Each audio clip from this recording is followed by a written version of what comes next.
Hello and welcome tonight to Get in Tune. I have got a terrific show. Very excited to talk tonight because I got another one of my friends coming on, and I always enjoy chatting with my friends.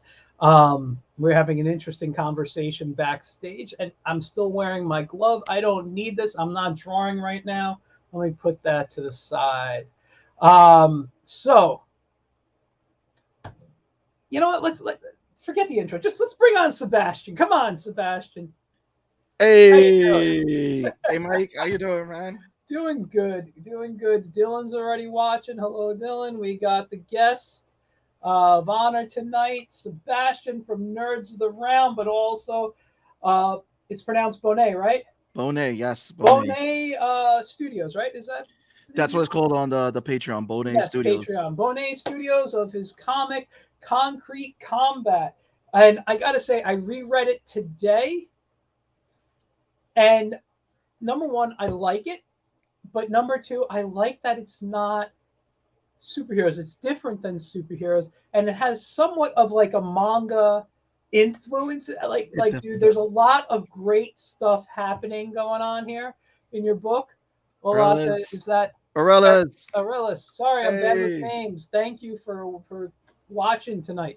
Um, so before we get into your comic, before we talk about any of this stuff, for those in the audience who have no clue who you are, please tell us. Give us your little background, man, or as you say on Nerds of the Round, your secret origin. oh, my secret origin. Yes. Yes. So it happened one day. I ate a radioactive hot dog. No. Um, so my name is Sebastian Bonet. I am a creator, content creator. I debuted on the scene at Con 2016 when I debuted my comic Dead Planet. It was a horror comic with my love letter to the Thing. I've been around. I've helped launch the Nerds of the Round podcast. I am 1/4 of a team that has grown over the years in that podcast. So I give a lot of love to Tone, Val, Law. Without them, could have put that, and my wife Jess. I am also part of Dorky Creations, which has also been doing apparel and everything. That's a company I launched with my wife. We do apparel, we do art prints. She has done video editing. We are continuing to put more stuff out there. We got some digital art coming up for people who are looking for some digital background art. I have been the showrunner for Con 2019, 2020, and 2021. So I got to run a virtual show. I've gotten to run different things. So I've Which been, I was part of, one of oh them. yeah, and we thank you for that, Mike. We love you and everything. Anytime, anytime. I'm happy to do it. I play Kyver on the Medusa's Cascade D&D podcast. Yes, I am a D&D head, and thank you over there. Which, by the way, it has been announced already that the Medusa's Cascade podcast, which has been going on, our game has been going on since 2020 of February. It has been announced in 2023 that there will be an animation pilot that it will launch from Imbion Studios. So yes, this is all me. I am just a creator and a jack of all trades. That is Sebastian. Ooh. Awesome, awesome. So, um, Dylan in the audience is asking, what's the comic called? It's called Concrete Combat. Both spelled with K's. So Yes. just so you know. We're going to talk about the characters. We're going to show some of the work and everything in a little bit, Dylan. So sit tight. Um, so you said you launched your first comic. What year was it again? 2016. That's when it. 2016 at Imbion Comic Con. Yeah. And I met you at a Long Island show. I don't remember which one. I think it was we met at CradleCon. Okay, Greater Con. It Okay. was CradleCon. Actually it's funny because I believe Alex Sapunzis introduced us, and he was telling me that you used to run the Hudson Valley Comic Con. No, I don't run. No, no, no, No, not Hudson used to Valley. help, not Hudson Valley. I would run kids sections Kids at section, the yes. Hudson Valley. I ran kids sections at a lot of shows for a very long time, even Creator Con. I think I did a kids section there 1 or 2 years, along with my friend Mike Lopez, and then we formed Incredicon. That's it. That was the show he was talking And about. yeah, because we eventually Mike had a brand called Comic Clubhouse, and I have my Get in Tune brand, which is what the show is named. And for a while, we were going under Get in Tune with Comic Clubhouse. And then we decided to kind of form one name for the kids sections, and we went with Incredikids. And Mike one day was talking to some of the people who work at the, I believe it was the Poughkeepsie Galleria up in I Dutchess believe so. County, Yeah, it was the and they're like, "You want to put a show on?" And Mike said, "Sure." And he asked me, "Do I want to put a show on?" And I'm like, "How long do we have?" He's like, "3 months." I'm like, "Okay." And that's kind of, and then we were doing shows and kids sections, and eventually a pandemic happened, and God, I don't even know. But Mike and I started doing it in Credit Chat. In Credit Chat, uh, was fun, but I wasn't talking to as many artists as I wanted to do. We were bringing on more voice actors and stuff, which is cool. I think they're great. I'm friends with a bunch of voice actors, but I'm an artist. I want to talk to artists. So I said, you know what, I'm just gonna end up doing my Get in Tune, and Mike and I support each other 100%, and and Mike's an awesome that's dude. it. Yeah, no, We've had him on the Mike's show too. great. I love Mike. I'm Yeah, glad. Listen, you guys did it. You guys were killing yeah. it during the pandemic too, and now you guys have two great shows that are out there And he's covering still, different things that you guys love. yeah, That's and he's it. still doing that. And Mike's more pop culture than Mike knows comics. Mike knows TV. Mike, I'm the same one, but I have my focuses. There's certain things I like about comics, and because it's art, I follow artists and things, and writers and creators. And it's not that Mike doesn't, but I'm Yeah, I more mean, into that. no, yeah, I think that's the same thing we're kind of doing with nerds. We were transitioning more to pop culture because I mean, I'll be honest, Catch the Craze, Sam and George do a great job of covering indies, and it's like Absolutely. I was just like, you know what? We do a great job with covering at least the pop culture segment and getting other creators from various different backgrounds to join in to showcase their personalities. And we have fun doing it. Like we had last night on Nerds, Lori Calcaterra and Johnny C. And it was great getting to see these two creators who created zombie comics talking about the subjects that we were talking about and even getting to showcase some of the stuff that they do. And we do try to Yeah. still showcase some of the Kickstarter videos out there to still show the support that people do need out there. Yeah. So it's always fun having friends on and it's chatting the creative process, and it's always interesting getting people's creative thoughts on how a lot of these shows, and then because a lot of us grew up reading this stuff as kids and everything, and now seeing it now on the silver screen, and I was like, it's fun. We have stuff to hit on compared to the stuff in the 80s and the early Yeah. 90s, which was just like But it's, let me, what, hold on. I'm going to say something here because I've been vocal about it on my show and on other people's shows and things, and I'm not going to go into it right we, now. we We can text talk later. about it, Mike. Come on. No, I'm not going to go into it right now because I want to focus Yeah. on you. Later on, we can sidetrack and I can complain about all the crap going on in the comic world, in the movie universe, and all this stuff. And but I gotta say, there were things in the '90s that could have been really good. And I'm not, and some of them were or had potential, but the audience wasn't there yet. It wasn't. And what happened was, and this is my personal opinion, after Batman '89 came out, okay, everybody was like, we're going to just start buying up licenses and the rights to comics, and the whether the comics they wanted to do in movie form or TV form, either the technology wasn't there or they didn't know how to craft a story for the big screen in comic form yet. Now, I know a lot of people knock movies like The Phantom and The Shadow, but I think those were two of the best superhero movies that came out of the '90s. The budget was missing. The That's what budget, yeah, hurt them. The but budget was missing, and it's what they were competing against at the time. Comic book movies was still because we could talk about that all day, yeah, but it's like I remember the Phantom and the Shadow. I enjoyed them as a kid, but I can honestly, when I go back and look at them, I know that one, they were lacking the budget. They did have at least the stars who could put it off, but it's just that there was just no market at the time for superhero movies. but what? Also, as someone, I mean, me here, who loves like old comic strips, comic books, pulp heroes, which the Phantom and the Shadow Yep. are, they felt like an old pulp, like serial, like movie, like the old movie serials. The Phantom had a movie serial back in the 40s, and I don't know what, I don't remember the Shadow stuff, but they had the comics. I've read some of the little, pulp books and stuff and stories. It felt like an old pulp story, like an old movie that you would have seen, and people weren't ready for that. It's just like the Dick Tracy movie. How many people did not like the Dick Tracy movie? But that was a comic strip No, it was ripped on the right out of the comic screen. strips. It was gorgeous. You know how it would survive today, and because with everybody snatching up properties, and this is just my opinion on it, is that some of that stuff I feel would do well as a show, and some of it would do well as movies, and it depends on the studio that handles it. It depends on the creators that are behind the shows, because like you still have comic book movies that are coming out that probably would have done well years ago, because they're still doing like that old school feel, where there's some comic book movies that are coming out that just are not hitting the mark.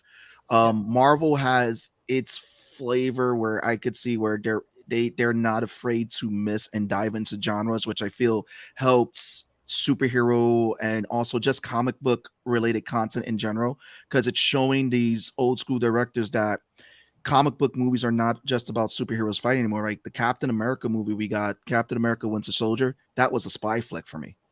It really broke the super walls for the superhero genre, and it shows that and from what I'm reading too, Werewolf by Night is probably going to be the next thing that's going to break the genre in comics, because the critics are the critic reviews are coming out. They're saying it's going to be something that's really big once fans get their hands on it to get to see it on the streaming Well, service. I will say I'm excited for that one. Yeah. I haven't, and again, we'll talk about this later, but I haven't been excited for a lot of the stuff Disney's put out in the both Marvel and Star Wars universe.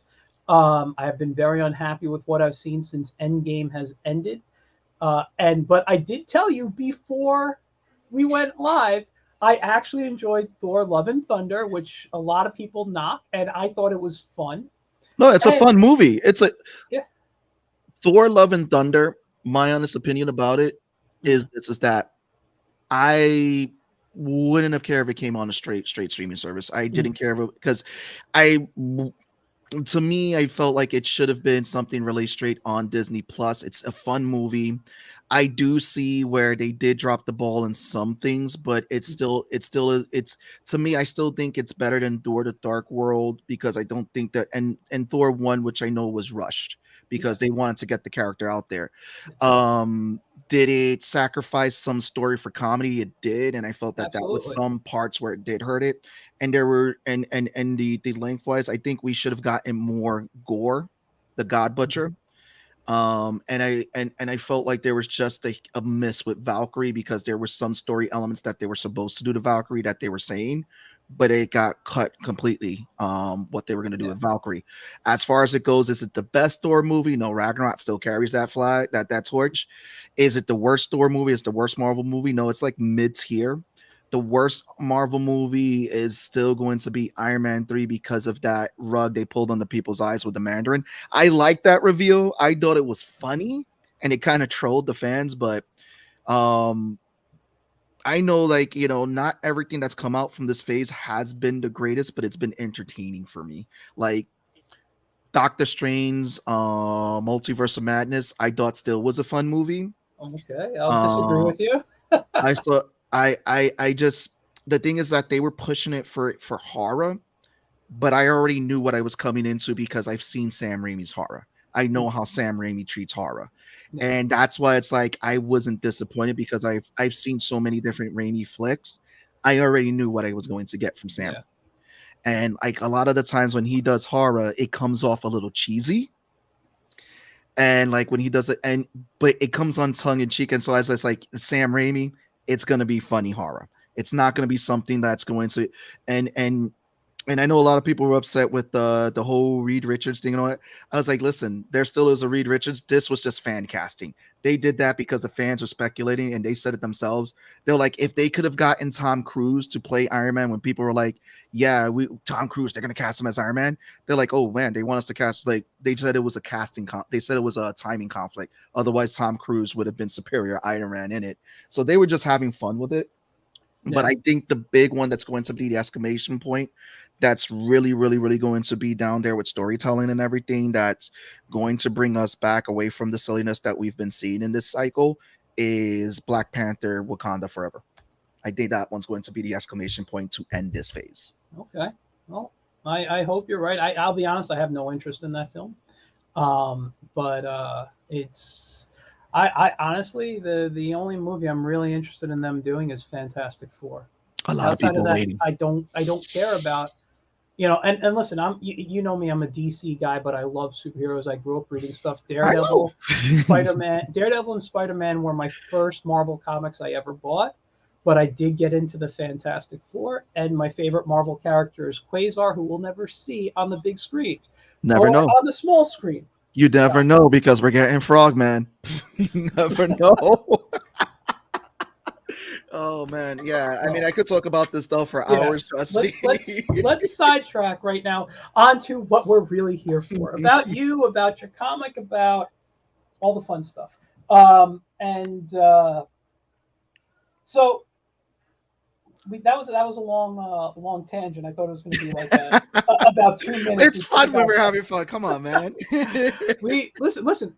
We can do after we get through it. We can come back and I will complain I already all you told you. want.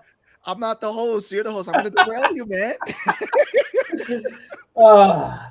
That's what I want in my guest. Anyway, yeah. So if I remember correctly, this story that you're doing, and correct me if I'm wrong, because we've had lots of conversations about comics and our personal work and stuff. Was this the story that you put out years ago and then reworked, or was that something else? That was something else, but that story, well, I'll drop it right now because it's on my Patreon. It's called Lords of New York. That story Okay. I actually laid out a guideline for 30 issues for that. Mhm. And what I did is the unreleased comic, I released it on my Patreon. I am reworking that. I am reworking and retooling it where I'm gonna get that. Actually, I had the idea to fit it into this world, and change the title and everything. This story actually, Concrete Combat came from an idea from a print. Okay. I did a print of I was going to do a mock print of like a basketball player looking like he was like Goku or something like that. And I was gonna just call it Concrete Combat. That's where the play was gonna come from. And then from there, I started to gain inspiration from Hunter x Hunter, and which was an anime I was watching. And I just like, you know what? I would just like to create this world around this character's colorful world. This story has been, I don't want to say the bane of my existence, but it's been one that I keep going back to and had to reinvent. I actually did a full comic strip that was supposed to come out, looked at it, then got some people to take a look at it. Eric Hutch, which thanks Eric with that. And it just because when I showed it to him, I already had that feeling, and he really solidified it that it wasn't ready. It just wasn't ready to be released. The characters were there, and so I was redesigning characters. I was doing this, doing that. A lot of the characters went through various redesign phases, including the main character. And then finally, this was the script, and this was the character designs, and I was like, "This is it. This is Concrete Combat."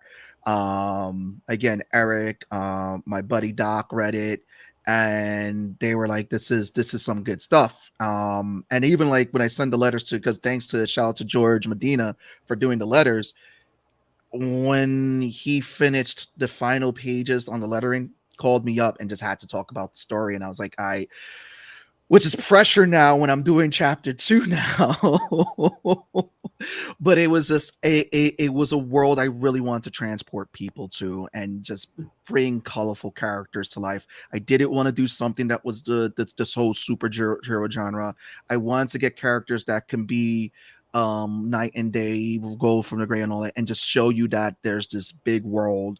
And as the story progresses, I'm working to just open up this whole world with other characters and everything, to really transport readers to. But yeah, that's where it came from. It all came from the idea of a print. Well, you know what? I gotta say, like I said in the beginning, I think I saw a lot of your influences. Your logo, which is on the. Let me just make. Shout out to Joseph Ramirez for that, by the way. I sent them the idea, he did it, and I was just like, dude, this is fantastic. if you look at this logo, it reminds me of like an old video game that you would see like on Nintendo or something. And I'm not talking because it has the K like Mortal Kombat or anything or whatever. It's just like I just feel like this should be a video game, you know. And that's the feeling I get just looking at that logo. Like I'd buy the box, you know, and it would be a fun fighting game. I mean, I always played when I was approaching the script. I really and the way I've been writing the script is that I've been approaching it like an animation, and definitely, I mean, part of my influences are anime, fighting games, and wrestling. Yeah. Like a lot of the characters, I wanted to make them like when you're like the terms for wrestling is like you got the heel, which is the villain, and then you got the face, which is the hero. I love the bigger than life characters like you see in wrestling because they're just fun characters. Yeah. In same thing when you see fighting games like Street Fighter, Guilty Gear, and all that, like the character designs and everything. I have libraries of that stuff for influence and everything because I just love the designs of like the jackets, the buckles, just the everything, and the little interests the little details that they put in those outfits. Yeah. And again, my love for anime and manga because I really gravitated a lot more towards manga and anime away from a lot of American comics because I love a lot of indie comics Mhm. because of the stories and everything created the characters. It's just I just noticed that I just was reading more manga and anime because I don't know I love the beginning and ends, the sequences, the characters, and it just there was just a lot of influence there. And this comic's been my love letter to a lot of that stuff. Yeah. That's really been the And inspiration. And fantasy because I implemented like like some of the D&D elements in there, like again the big boorish looking characters kind of based off an orc. So yeah. Yeah, I can see that. Sorry, I keep looking for my mouse. I have a shelf where I keep my keyboard below me, and I took my mouse, so I have it, put it on my tabletop, and I keep going underneath. And like, did I lose my mouse? Sorry, but no, but I like again, I can see all that, and it's funny what you were mentioning about manga. Was this something recent or something when you kind of got into comics that you leaned more towards manga? um so when Attack on Titan came out, I started because the show never finished. So when the first season came out, I was like, I gotta know what happens in the story. So Mhm. I started getting access to different manga and reading them. I love the art styles in it. And I love the inking techniques because there are some inking techniques that I've been using when I do traditional art that I've seen Mhm. some of the manga artists do. And it's funny though because when I started getting into manga and anime, you do see a lot of influences in American comics, like in J. Scott Campbell, where he Mhm. does that mixture of manga, of anime, and all that. Joe Madura, who's been able to capture that, and I always thought that those art styles are fantastic. I mean, I still love Rob Leftfield's like "Give Me a Patch." It's awesome. He did Mhm. some great like illustration work when it came down to it because he always drew some bigger than life fun characters. But I mean, still at the center of my heart, comics are always going to be there because I'm still going to love the X-Men, Batman, and a lot of the old school artists for what they laid out. But it's just after a while, I just started seeing the different techniques, the different things that they were doing in manga and this type of storytelling. I was like, it was just you were getting stuff that was just different, that was outside of the superhero realm. And I think that's why I lean a lot towards more towards indie comics too, because you like for example, Scott Barnett and Jeff Marzik, they did a story called Dead Man's Party. Got Mhm. picked up by Darby Pop, which you could pick up there at their website. The whole the whole graphic novel, and they were teachers. I would say inspiration for me to get into this because we see each other at Comic Con and everything, and it was their comics that got me into indie comics because it was a comic about a hitman. And I was like, this was something different away from the superhero comics. And they got me right back into comics and they got me wanting to create my own comic. And even Scott and Jeff would take time to talk to me and tutor me a little bit on stuff and everything. And we would talk every Comic Con. And then finally I just pulled the trigger and went to Eric's Hutch's convention, Embyon Con, when it was in Long Island. And that's when I debuted my comic. I was like, I'm gonna do a comic that's a sci-fi horror. I don't want to do anything with superheroes. And I haven't done stories that reflect the superhero and super. The only time I did that Mhm. was for A. Rubin when we did a couple of the pages for Yeah, we Mr. did. Tremendous. So that's Yeah. the only time I did superhero work, and it was like, and that was fun because it wasn't really superhero work. It was kind of like a superhero parody in a way. Hmm. Especially getting to draw the different art styles, especially when I got stuck with the Rob Liefeld page. I was like, I'll do it. I got it. And then got to draw them with all the patches. Yeah. Again, it was just my love letter for the 90s art. Yeah, no, I got to listen. I got to do Kirby, and I love Kirby.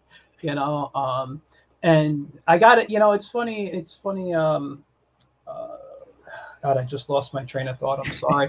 No, no, no. It's what you were talking. No, it's when you were talking about how comics are just like your passion. You know, and all this stuff. And for you, it's all about comics. And like I said, I've announced on here. I've talked to you privately and told you I've kind of lost my passion for making, not comics in general, but making comics.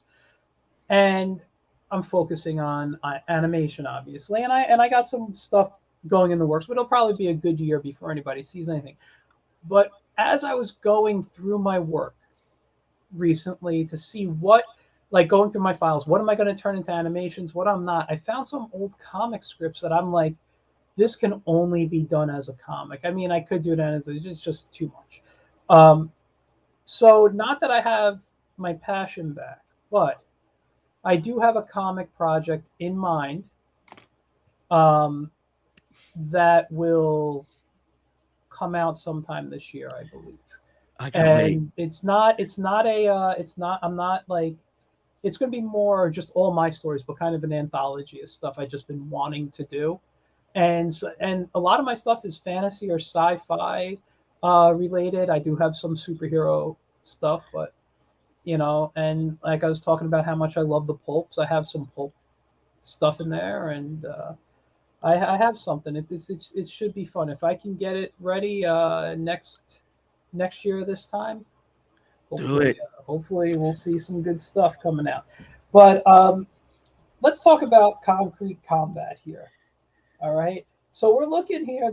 Can you tell us who the two main characters? Well, I don't know if you want to call them the main characters right now, because I've only read one issue. It could change. I'm not saying it will, but I'm just. Who are these characters, and what is concrete combat?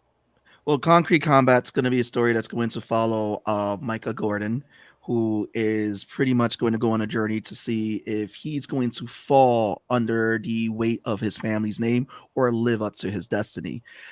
It revolves around a sport that is used by corporations to kind of prevent infighting, and these players, they're like modern day gladiators. They're looking to get up on a totem pole, to get their riches, to get their fame and everything. It's a little bit of mixture of mixing various different things like mixed martial arts. It's a little bit of rules from basketball, so it borrows from different things.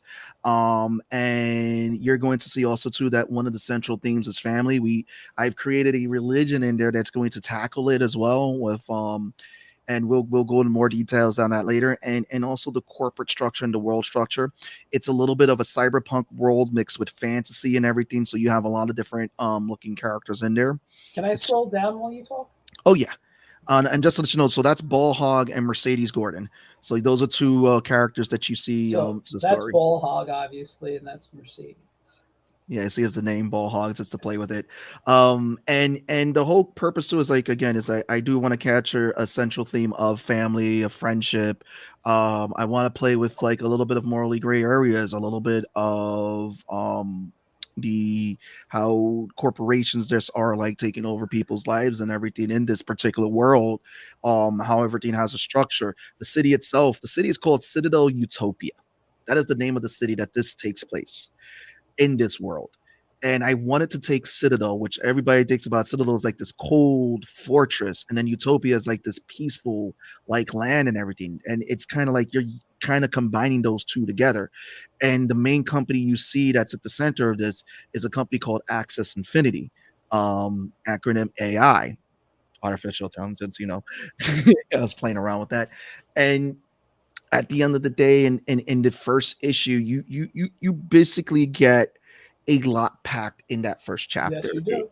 And it's really getting, and I'm working on chapter the pages for chapter 2 right now. It's fully written, pages are being worked. I'm on page 6. And I've been releasing it on Patreon. Like when I was releasing chapter 1, I was releasing few pages for people on Patreon, and then now it's fully there to download. In here you see a lot of the characters. There's actually a guest character right there, which is Eric Hutch's Crimson Huntress in the center. So it's fun. I got to actually have some of my friends' characters make cameos in it. um the lion right there with their going like that. That is Lionel Ferocian. He'll be also part of the main part of the story. He is the head of Axis Affinity. He is the head of House. That's what they call them.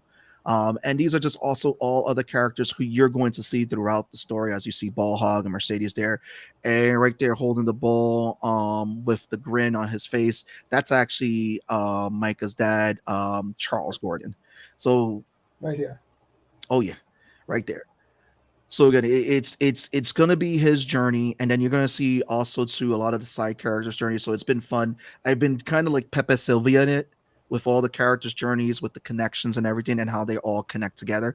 And what was cool too is like, for example, my character Kyver, who I play in the D&D game for and beyond, I got to also repurpose him for this story too, to create an alternate version and kind of create a whole new personality for him.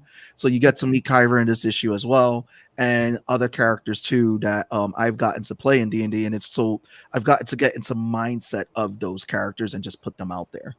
So it's just been a fun ride. And oh, that's the building right there for Axis Affinity. I wanted to draw like this big building that is just in the middle of everything, towers everything, and it's just this structure. And I always wanted to leave it with this cartoonish anime feel, and leave with like the bright colors and a little bit of those dull colors in there when I was creating this world. Okay. And by the way, what is this rated? Because this isn't for kids, I don't believe. It's gonna be a little bit more of a mature rating, like 18 and up. It's definitely not the story that I was creating for kids. So I am definitely going for a mature audience with the story. Because I feel like, one, it doesn't constrain me to some parameters where it's like you're doing a kid's book. And I'm not saying I have anything against the kid's book. I just wanted to do a story I wanted to tell, and I know that it was not going to be a kid's book. Okay. Will I do something that's going to be kid friendly? Yeah, absolutely. I you know what? I'll say it on your show. So there's a in the second issue, in the second chapter, which we will call it issue 2, because book 1 is going to be 12 chapters, 12 issues. Okay. So Micah Gordon sees a picture of a poster he has in his room of a character called Superion. That one's going to be a little bit more kid friendly. It's going Is to it the be Transformer Superior? no, no, no, no. It's Okay, like just it's like curious. this. It's like this world's comic book character. So I have like little stuff in there, and I was like, you know what? It'll be fun just to do a one shot with the character. Okay. Oh, that's cool. Yeah. No, no, that's fine. I'm just a fan of the aerial bots, Oh, I know.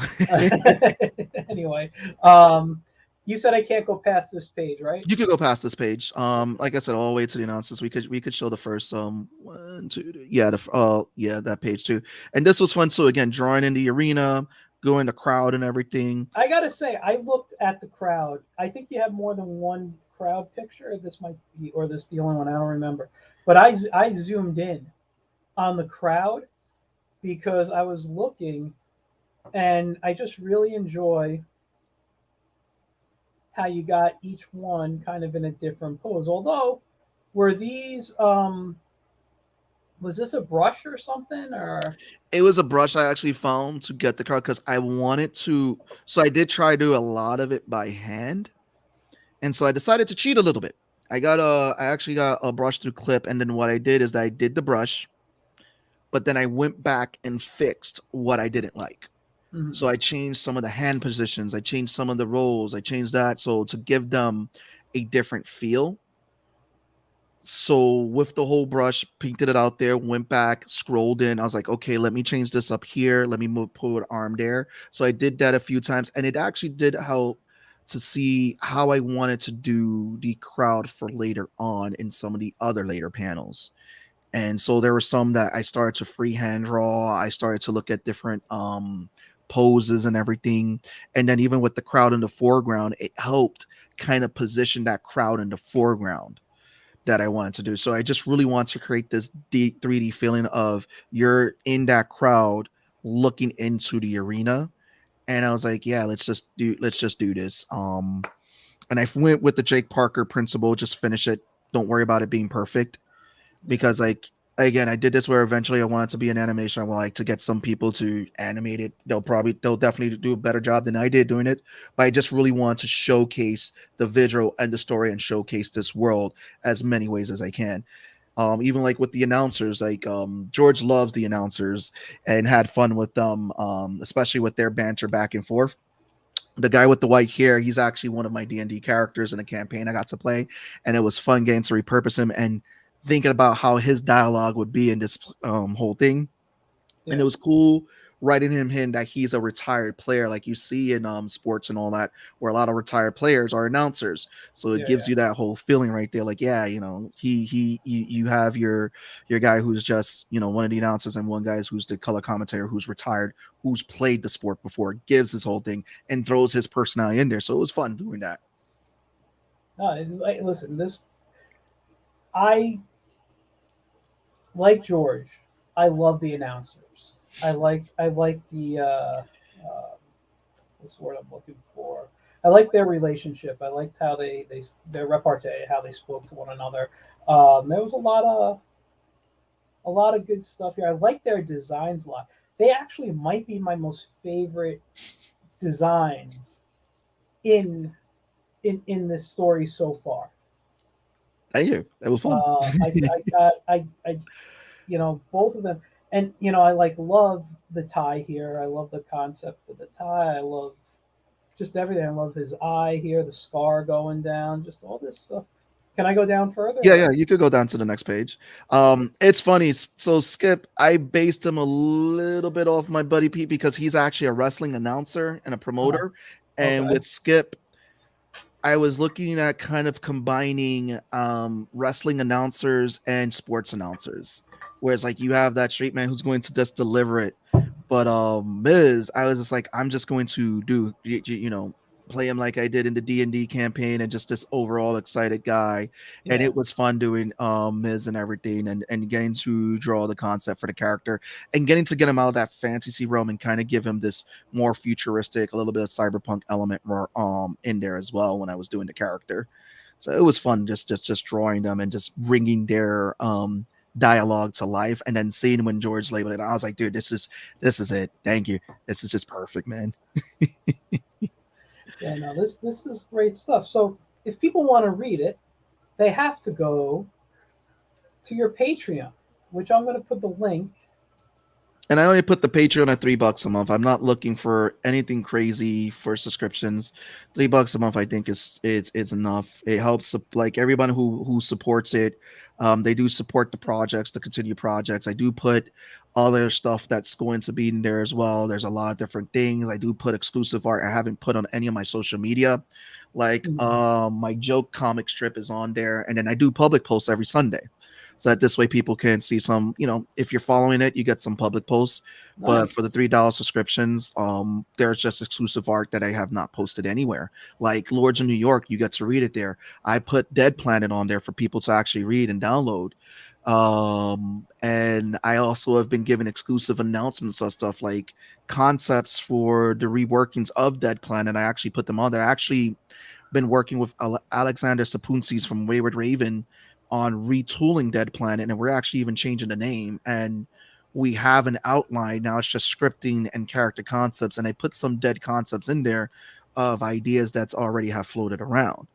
So it's kind of like a peek inside my head of a Mhm. lot, and I dropped a lot of concrete combat concepts that just didn't make it like to the, and even the original strip that I did, I dropped it on there and just like, here, it's enjoy. Thank you for supporting me. You get to see this extra stuff that I haven't really posted anywhere.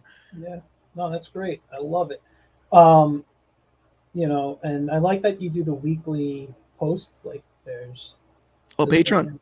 Yeah, on Patreon has Patreon. been fun. It allows me to post out. I get to plan it, and this way it allows me to. It teaches me how to keep the consistency, which I get anybody who uses it play with that tool where it allows you to post it the post.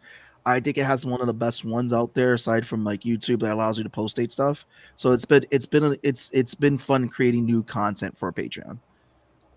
Well, we're gonna have to talk because I have a Patreon I want to start putting together soon, and I'll have to pick your brain on that. But in the meantime, let's talk about this. We This is suck at comics. Yep, we do. So this is actually October 19th with Wayward Raven Studios. They came out with an idea for an anthology. So it's a bunch of comics that are going to be there, including Concrete Combat. This will See be it the right there. one way. Yeah, dude, I'm excited because this will be the one way that people are going to be able to get that first chapter in print with a bunch of other great comics that are going to be featured in there. I'm talking with the Wayward Raven crew, with, and they're reaching out to a lot of the creators who are going to be featured in there with Kickstarter rewards. So there's a couple of things I'm going to throw in there that are going to be some fun prints and everything, and that are going to deal with Concrete Combat. They're going to be different things that they're going to announce, and it's going to go live on the 19th. On the 19th. Okay. So we suck at comics. Yes, we do. And it's again, I thank them for letting me allowing the story to be put in there for in that anthology series. I'm putting the link not only to your Patreon but to this so they could get notified when if it lets me. Why isn't it please? Listen, There it's it goes. the number of creators that are in there that they got together. It's Mhm. going to be one of those phenomenal anthology series that you want to have in your collection. Yeah. I'm not just saying that because my story is in there. I'm saying it because I know a lot of the guys that are in there. Alex is doing his own story. It's in there. Mhm. And a couple of other guys. And some of these stories too are rejected stories that just didn't make it to other places, or just stories that people had in their head. And it's like, you know what? Let's go with this. And it's just seeing the emails and everything, and being able to talk with them, getting to work with on this project. I'm just really excited. This is actually going to be the second anthology that I get to work in, but it's my own story this time Yeah. that's featured in there, which is, but again, it's been something that they've been throwing out, talking for years to just get together with a bunch of friends, and it just happened. Yeah. Oh, that's fantastic, man. Looks like you got a lot going on. All right, you don't even know the half of it, man. Would you like to make more announcements on the show tonight? Well, yes, now I'd save money. I'm like switching my car insurance to Geico. Um, no, I mean everything's been great. Nerds has been going great. I'm glad we got the team that we did. Val has been an awesome addition. She's a longtime friend, Mhm. and it's like the four horsemen now over there. In terms of content, it's been the summer of nerd. I call it sun. Um, and it's just I'm just excited to work on chapter two and get that out for those who've been supporting on the Patreon. Like I told people, if I get one person who likes it, I've done my job, Yeah. because I the whole idea for this story was to create a world to transport people Yeah. to try and tell a story I've always wanted to see, wanted to, like, I just really want to get it out there. And it's been a fun project overall, with writing it, drawing it, and just doing all the characters. What I love to see other people dive into this world with me. I'm trying to create a sandbox eventually down the line where other people who want to dive into the world of Concrete Combat be like, yeah, come in, let's go. These are the guidelines. This is the stuff. This is the world. Because I see that that's how a lot of other, like, worlds have been created. It's just Yeah. and I'm just to say that book one is going to be 12 issues, and they're already written out. It's just going in and fine tuning the script and everything to make sure it's perfect, the dialogue, the settings, and just going in there. That's it. How long till we see book two or issue two, I should say? It's in the works now. I'm going to be sending the pages to George to letter. So by the end of this month, beginning of next month, it should start dropping. Right now, I'm doing my joke comic just for the fun of it, because I created a character who kind of makes fun of me for being a lazy artist. So Mhm. this character picks on me. Um, and with book 2, you're going to start seeing parts of it drop as it starts to get the first few pages later, and once that's completely done, then there will be a link to download the whole chapter 2 altogether. Nice. And Patreon viewers get it first. They get to see it first. They get to see the process. And every once in a while on Patreon, I will post snippets of behind the scenes stuff. So Patreon users will get to see it first. So when chapter 4 or 5 come out, that's when I would most likely make chapter 1 public. I'm probably like on Webtoons or something, because those who are supporting the project, I want them to get access to it first. Same thing with the Patreon. I mean the Kickstarter. Those who support the Kickstarter get access to the first print of the series, because I'm not going to plan on printing it until the first 12 chapters are out fully done for the first book. Nice. Nice. Dude, I mean, listen, at the moment, I'm just kind of like in awe. My mouth is dropped here. You have so much going on. You have a great plan behind you. You're doing so much. I mean, it's like one of those questions like, do you sleep? How do you find the time to do all this? I mean, it's It's it's a lot of times, man, a lot of work, and I'm kind of glad I landed the new role that I work at right now, because we all got the day job, so yes, it we does do. free up more time, and a great partner that supports in the background, and just making sure that that time is divided to where it has to be. And I when I was doing conventions, there's no right or wrong way, but I feel like for me, I was too focused on the fan art. I was not focusing on my stories. When the pandemic happened and not being able to go to conventions, it got me to really refocus on the story. And I went through so many iterations, and it's like was like, you know what, my passion is telling the story. I got to dedicate time to at least draw a little bit of these Yeah. pages. And like I said, I've been able to knock out pages faster, and a lot of it too is I am my own worst critic. Like we were talking about it earlier about the art and all that. Listen, I don't think I'm the greatest artist in the world. I just want to draw pictures that tell the story that gets you from point A to point B. That's all you need to do, man. Yeah. That's it. When I was learning, and I'm sure you've heard this rule, but when I was learning comics, I had one of my teachers tell me comics are 70% story, 30% art. You could have a great um, a great story with bad art and people will buy it. You can have amazing art with a bad story, and after you sell an issue, maybe two, it won't sell anymore because people will realize the story is not good. You know. You know, Um, Dylan asks, "Is this going to be an animated show?" I'm actually Dylan, so I'm actually writing the script as if it was going to animation. So I'm not writing it in the form of a traditional comic strip. I Mm. actually got my hands on a script of how they do the readings and everything, working with Eric Hutch, working with Keiko from MLA Entertainment and all that, and seeing how they write these various scripts that they read for anime and animated shows or just live TV shows. So the idea is to get enough people behind this project where I could start to show it. I eventually want to make this an animation. The end goal that the comic is to bring people in. The end goal is to make this an animated series for people to get into more homes and all that. As you can see with the characters and the pictures, it's all pretty much based on anime, my love for anime as well. And again, I know this answer is long-winded, but yes, I do want to make it an animation. Okay. No, that's good because I have some stuff I want to say about that, and it's not negative. Don't worry. But I have. For those who don't know me very well, this is your first time watching. I am very opinionated. I'm very listen. I'm a good guy. I'm friendly. I want everyone to succeed. I want to promote all kinds of art, which is why I do this show.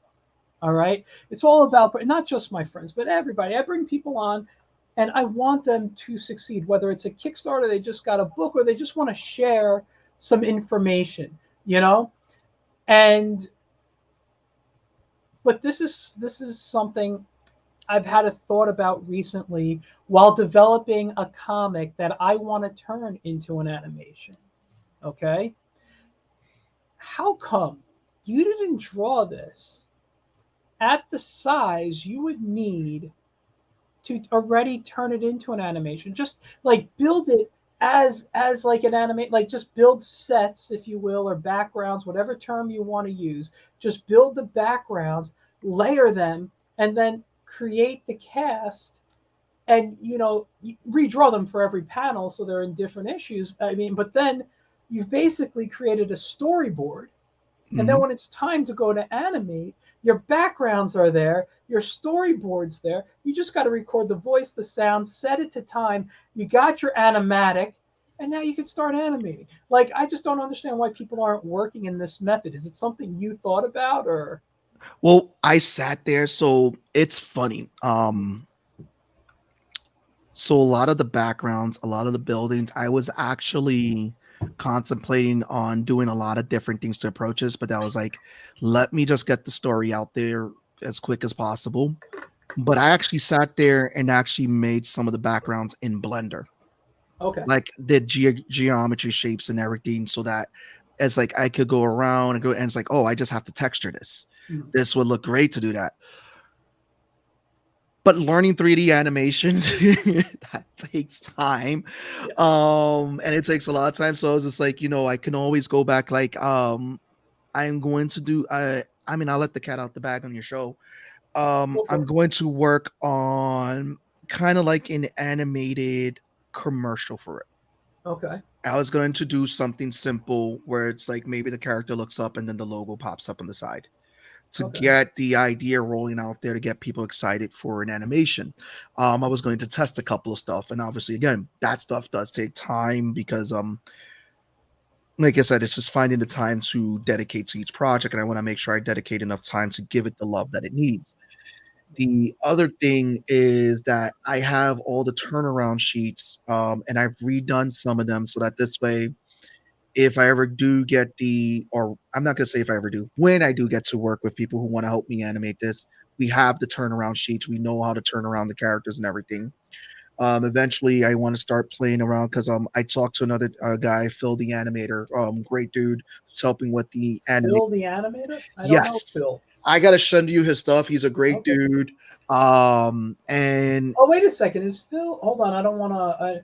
Is he the one that you sent me the when I couldn't do a gig and I had to ask someone? I don't remember yeah, yeah, I think his because Instagram. he was doing animation, yeah, because he's helping a lot with the Imbion animation stuff. Okay. And I've been looking at a lot of the stuff he's doing. He's been showing me, like, with working with Moho, Mhm. working with other programs. He's doing some phenomenal stuff in Blender. Because I learned Maya, and then obviously because I'm not a student anymore, I can't afford Maya because Maya is just too she's too expensive. She's too rich for my blood. Um, so I've been wanting to try to learn and play more with Blender. And so with Concrete Combat, I've actually got to play with Blender a little bit when I was doing something when I went. So with Concrete Combat, if you look at the panels, each panel I try to do it where it's like I'm a director of a movie.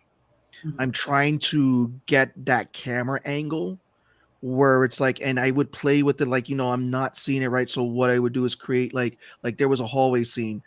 I created that in Blender just to turn it a little bit, turn it around.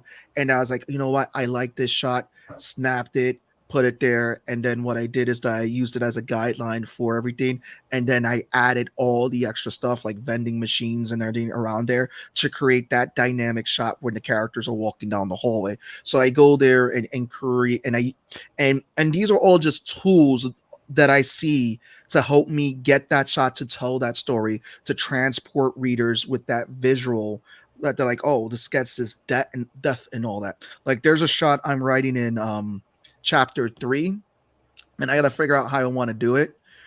Where it's like I want to capture that depth, and that depth is a character looking up at the main building, main HQ for Axis Xfinity, and I want to play around with that where it's like you see it and you feel like you're standing there with that character looking up. And that's why I always aim for, like, whenever I talk with Hutch about doing scenes, it was always about like treat the comic book panels like their storyboards, how you want that camera panning on that scene. And I always think about, okay, I have a cameraman with me, I'm just moving that cameraman around. That's how I approach each and every one of these scenes. Very cool. Um, Now you mentioned, God, what was it earlier? You mentioned about conventions. Once the pandemic happened, you haven't done a con since the pandemic I have it. The only cons I did with the virtual shows, with a virtual. Yeah. I got to visit the show. I got to go to Ghost Icon Geeks Out Staten Island, and I Mhm. was visiting them to show some support and everything. And it was probably the first show I did since after with everything with the pandemic. Yeah. I have not done any shows because I I'll be honest. One, shows are expensive to do at the tables, and two, I feel like I would do a disservice to people if I'm at a show taking up someone's spot because I don't feel like I have enough content to showcase to people. I want to be able to bring stuff with me that's more original Yeah. because it's nothing against people who do a lot of the fan art because I did a lot of the fan art. It's fun drawing your favorite characters. Hmm. I just want to get away from that realm now and give people original stuff to come through and be like, you know what, I like your stuff. I want to invest Hmm. into it and just transport them from some because you can go and get a Spider-Man from someone else who does a great Spider-Man and all that. And again, I'm not knocking any of the fan artists out there. You gotta make your bread and butter. Yeah. I just want to be that person that people go to, like, yo, I want to get that new Concrete Combat. Oh, I want to get this new story. Oh, I want to get that like the new Dead Planet. I'm not gonna drop the name now. Okay. Um, or like the joke comic that I'm doing. I want to get that comic. Which again, I want to give people new original characters to gravitate to and everything, and just have fun conversations with people at shows and all that. Yeah. It's funny because when you had your little what was I don't want to call it little, but your after hours thing a few was it a month ago or so? I was The creator complaining after just con. I was just complaining all about that one night. For what I do, I went off for a good half hour and stuff, and it's funny because I talked about the fan and I mentioned it on the show. I believe it was 2 weeks ago, with when I had Buddy Scalara on here and Rob Anderson, and we were talking about people who do prints of other people's characters. I had a friend; he's passed away now, but he used to call them print pirates, and because you're making money off other people's characters and they Yeah, weren't original. And I'm not gonna lie, I did it when I first started we out, but we I all did started it. I started out in '97, dude. I didn't know better. I stopped doing it by God, early 2000s. I stopped doing that stuff when I realized that my work was more important to me than other people's work. And I think that's great. I just want to congratulate you on doing that and focusing on developing your brand and working hard to bring your brand to the world. When you're ready to do cons, again, you're going to have a really nice setup because you are building something that other people aren't, you know? And are you going, just out of curiosity, are you going to New York Comic Con this weekend? I'm actually gonna be at the Creator After Con on Friday. Just on Friday. Yeah. Yeah, just on Friday. I'm going up there because I didn't get tickets. Probably be at New York City Comic Con next year because there's just a lot of stuff that's just going on. Like for example, shout out to Rich Dresden, taking the time out to because I'm actually part of his wedding party. He's getting Oh, married. He's the creator of Lucky Zilla. He's getting married next month. So I had to pick and choose my dates. I would have loved to go to New York City Comic Con. I miss it, but the thing is that I just decided, so you know what? If I'm gonna go at the Creator After Con because I miss a lot of the guys being that creative atmosphere, and Creative Aftercon is another place that has helped with fueling that creativity, meeting a lot of creators. That's where I've met Buddy, I've met Rob there, I've met the guys from Wayward Raven. We've all like Johnny C, we've all met through the Creative Aftercon network. And I was happy to get to work with all those guys again with keeping it even active during the pandemic with the Zoom calls and continuing. Like example is that a lot of people who are not going to make it to the Creative Aftercon in person or New York City Comic Con, in the Discord we put up a link for people to go on Saturday night on Zoom to hang out and meet each other this if they Saturday? this Saturday. Maybe I'll Um, come and hang out. we're definitely trying to do it again, and I'm probably going to announce another one in November just for the holidays because I think it's important for, if you really want to get into comics, just and or just creating content in general, it really is important to surround yourself with your peers, to surround. And the great thing about it, it's a great pulse check just to see how people are doing, and we're all like, Yeah, we'll spend a couple of minutes talking about shop, but then we're always like goofing off. Then it's fun to catch up with each other, because a yeah, lot of the times too, when you're working cons, you're focused, you're busy, and that's one of the things. Whereas this allows you to be that laid back and connect again, and again, I have to say, like, we've built a great friendship, Mike. yeah, I'm glad to build friendship with all you guys. yeah. I'm glad to see all you guys succeed in everything that you guys do, and that gets me excited in this industry. Is when I'm seeing my friends succeed. I just hope to get a little bit of that success, but no, it gets me excited, and it's fun, man. It's been a fun road. Yeah, it's one of the same things I feel here with doing the show. It's I like I said, I want to help people. I don't. I mean, listen, I want to create my stuff, and at the end of the day, I have to be honest. It's me over them. But I do this show because I like to talk art. I like to see what other people are doing. I like to steal their ideas. No, I'm kidding about that. No, I like to promote them. I like to people bring an audience to people who may not have one, or at least make people aware of things out there in the creative arts. Because I've talked to animators on the show, I've talked to voice actors, I've talked to just novelists as well. I mean, sure, it's Get in Tune. I focus on the world of cartoons, but I'll bring anyone on who's creative and has a creative project that they wanna pitch. You know, and I don't want to say pitch, but they want to share with the world. I'm not here to pitch ideas. Hey, come on, let's do a pitch party show. No, that's not what I'm talking about. But but that's why I do this. I love, I have a big background in education. I love helping people. I love helping people learn. That's a big part of what this is here. Um, so yeah, I mean, it was one of the reasons I like having you on and other people coming on. This is something new. Like you sent this to me. I don't remember how many weeks ago, but I read it. I believe a day or two after you sent it to me, and I'm like, this was fun. It was a fun story. I was enjoying it, and like I said, it really reminded me of a manga. I could envision it animated. I even did a sketch of your character, Ball Hog. I wish I could find it. I would show it. I don't know. Let's see. Can I? Can I?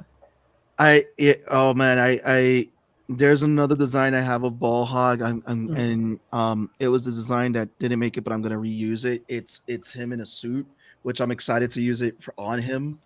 Um, and the thing is, this is too, is that I've had a lot of fun designing these characters. And some of these characters, I put a little bit of myself in it. In chapter 2, there was a scene that I would have to say was, I mean, I don't want to give too much away if you haven't read chapter 1, but there was a little bit of me that I did have to put in that scene because of something that happened like a year ago. I'll let that be it. Yeah, buddy. That's my drawing right there. That's what I did I with love it. Thank you. Oh, why is that not zooming in? There it goes. But yeah, no, I had a lot of fun with that. I'm like, this is such a cool design, a great character, and I'm like, I just had to draw him after seeing it. You know.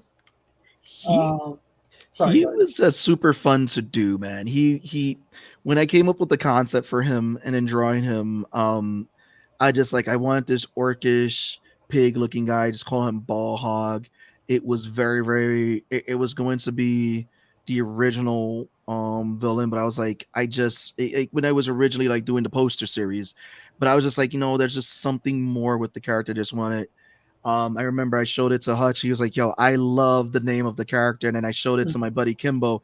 He's like, "Yo, that's my character right there. That's my dude right there." He looked. And then when I draw the suit version, when everybody sees the suit version, which they're not ready for, that guy has swag. So right now he's in his game uniform, ready to go out there, tear it up on the court. But when he has his suit, he has drip. That man has some drip. Awesome, Um, awesome. but yeah, it's I've been trying, so writing these scenes, writing these characters, getting to know each and every individual one. Mhm. It like I said, there was a scene that I had to write that it was a little bit of emotional for me when I did it for chapter two. But I was like, I had to go to that spot to really deliver that scene, and I felt Yeah. like I'm hoping it comes across to the readers that way too when it comes out. But it's like what I'm trying to do for these characters, and that's Whoa, what I did not the mean to pop that back. yeah, Sorry. what I'm trying to do with these first few chapters. It's pretty much um we're getting to see these characters' destinies. They're beginning. The first 12 chapters is really the beginning of where these characters are coming from and that Yeah. they're uniting and everything. And when I laid out the outline for 12, I got super excited and I was like, I cannot wait to get to this point to showcase it to people. And just like I did with chapter one, I'm hoping I could continue. I did a lot of high stuff I gotta live up to, but I'm hoping to keep on delivering that to people and transport them to this world for characters that they want to love, hate, and just be like, oh, I love these characters. I'm gonna give you a funny thing, Yeah. and it's just for your show, Mike, and Awesome. those who are watching. I'm gonna drop a little nugget. So if you're watching the show right now at this minute, you got the nugget.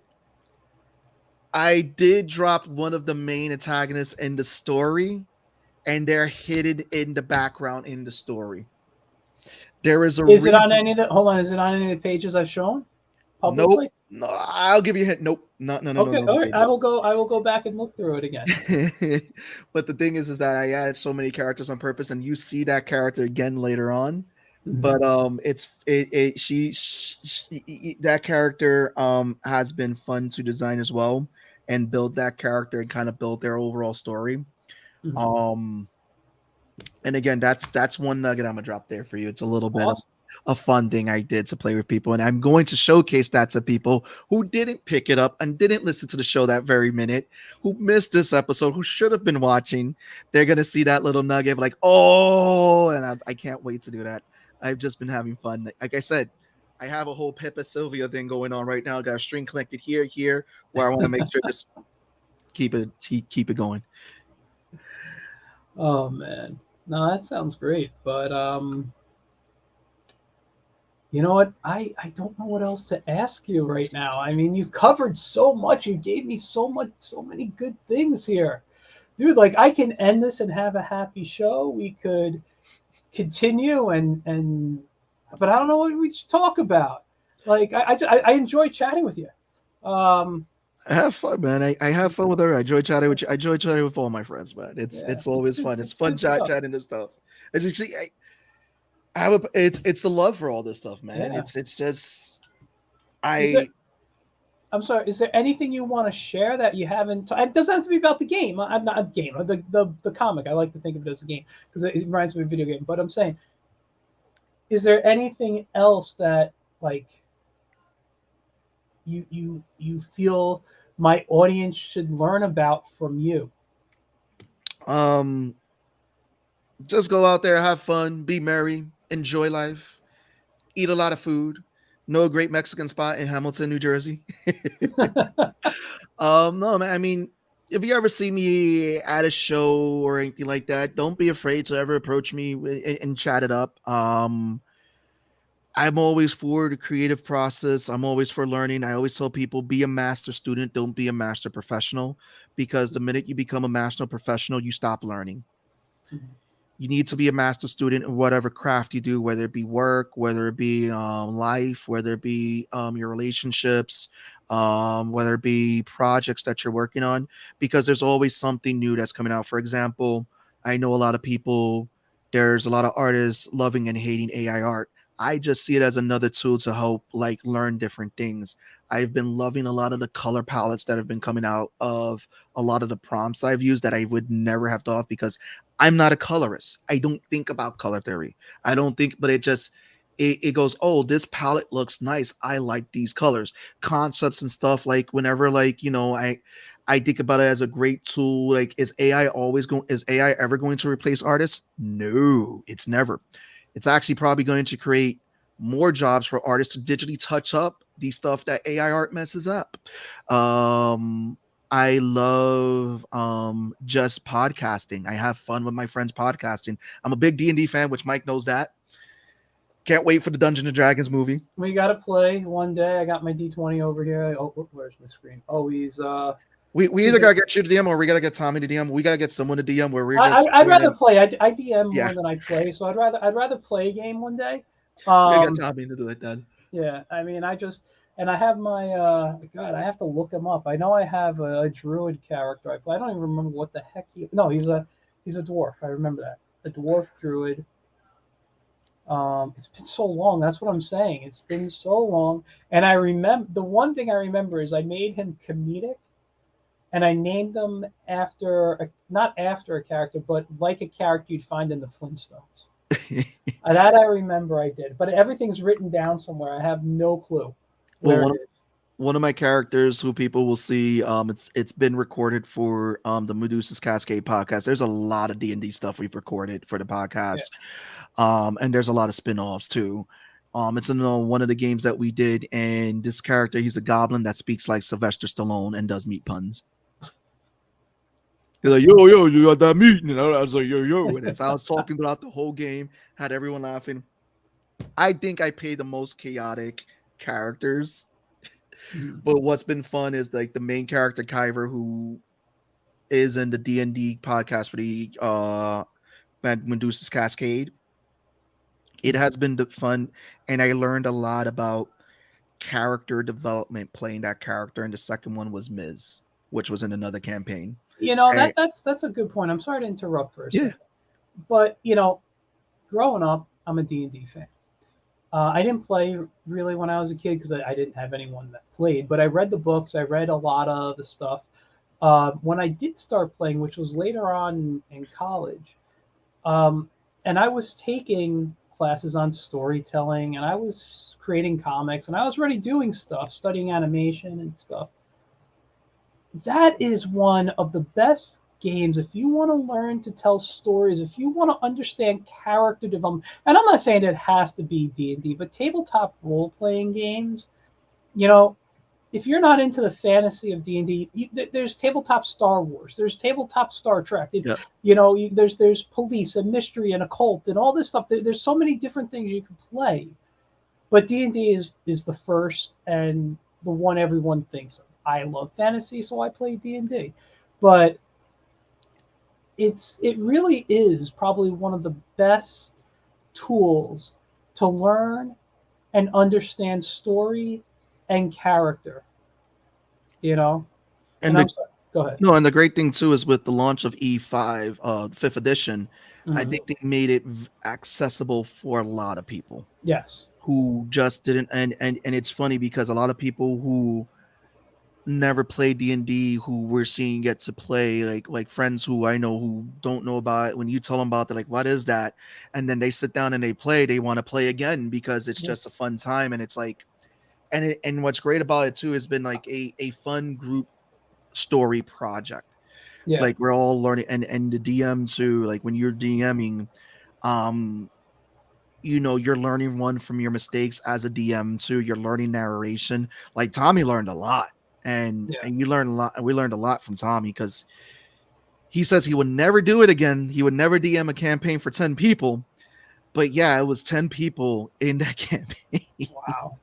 It's a lot of people. He's like, I would never do it again. I'm doing smaller groups. But no, it's a like I said, when it allowed me to learn more about the character process, from Mhm. taking a character from point A to point B, point C, D, and just going around with that development. And even like, because when he said, yo, you can start your characters as whatever you want, like villain or that, I was like, oh, I got to play a villain. And so I was doing all this stuff. He had to pull me to the side, like, yo, are you just doing this to be a douche? And then I gave him the backstory. I like it. And we kept playing it, and people just didn't like. And then when the story started to develop out there and getting out there and played, and a lot of it too is I played off a lot of people's reactions, which helped with developing that character. So when I was paying attention to a lot of the other players' reactions, I'm like, oh, this character is going to react like that because of the way, not how I would react, but this character will react like this. And you're and it was fun to do that. It was fun, and then to talk about later, and then to take that, like, that really made sense at that point. And that's what, again, I borrowed those elements to bring it into the story. Like, how would this character react to that? And I've been trying to do that with a lot of storytelling. Like, how would this character react to that? Not how I would react. I know how I react, but how would this character react? And that's great. That I mean, that's what I think every great storyteller has to do is they have to put themselves in their character and not say, how do I want them to react? How because eventually your characters start writing themselves. Now I have a guy back here. If I can grab it, hold on. I have my guy, the Wiz, right over here, and I'm still playing with a voice. But when I was drawing his strip, I will honestly say I probably wrote about 10 of the strips. The rest of the strips was me having conversations with the Wiz and the characters, and I just wrote what they said. Now, I know that sounds like I'm a nut job, but when you end up learning your characters and your character they become alive, and I literally would just say, "Hey, Wiz, you're going to the DMV today. What was your day like?" And he told me what it was, and And that's that's how I created it. and that's fun. I mean, when I created my joke character, um, and it was funny. I was just sitting there. I just created the character. I just thought that it would just be funny to have this character just picking on me. She's a goblin girl. Mhm. Um, I gave her a ridiculous name, and in the first strip, she's just mad at me about the name that I gave her. And then she's looking at the side, and then she's looking at the side at everybody like, yeah, really, did this guy really name this me? And it's like I wanted to do more strips that way. Like the second strip I'm gonna release is that I forget to give her her costume. This character is just thinking like, dude, you forgot to give me my costume, and then give her the weirdest costume ever, and she's like, dude, really? So I've just been like having like fun with it, and it's like I wrote in that the character like I gotta do the next strip where it's like the character loves chopped cheese sandwiches. How do I do that? How do I do like and it's just been fun to that character's been my relaxed character to do stuff just like, okay, I just have a stupid idea, let me draw it here, boom, the stupid idea is done, here we go. Yeah. And that really was well the Wiz when I created him. He started as hey, I remember it was 2019. I got my first iPad Pro, an Apple Pencil. Can I do a comic strip on the iPad? And I played with different apps until I found the thing I liked the best. And I remember going back for the first year that I did it. Actually, I didn't even make a year. I got sick and had to stop. But for the first bunch of times I did, I thought it was the worst strip I've ever drawn in my life. And I'm not talking art wise, although because of different apps and stuff, style changed. I just thought I wrote bad comics. And then,